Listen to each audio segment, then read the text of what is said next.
Hi everyone, आप लोग कैसे हैं। आप लोग प्लीज़ हमें सपोर्ट कीजिए, मेरा वीडियो फुल वॉच कीजिए और मेरा गाना अच्छा लगे तो लाइक कमेंट और सब्सक्राइब ज़रूर कीजिए और बेल आइकन ज़रूर दबाएं ताकि जो मैं आप वीडियो अपलोड करूं आप लोगों के पास पहले पहुंचे।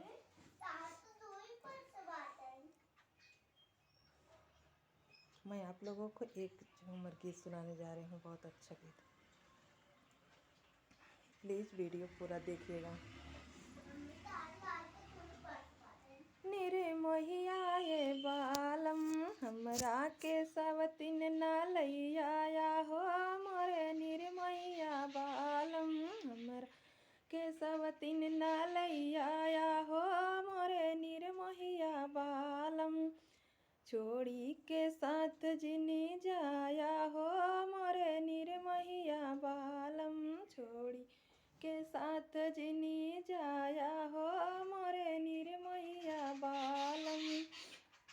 जब वे सावतिया बगिया के पहुँची, जब वे सावतिया बगिया के पहुँची, काल गोरी बदन मोरी काली बाइला निर्मोहिया हे बालम गोरी बदन मोरी काली बाइला निर्मोहिया ये बालम हमरा के सवतिन ना लैया हो, मोरे निर्मोहिया बालम जब वे सावतिया दुआरा के पहुँची, जब वे सावतिया दुआरा के पहुँची, चुभल कंगनवा ढीला भइला मोरे निर्मोहिया बालम हमरा के सवतिन ना लैया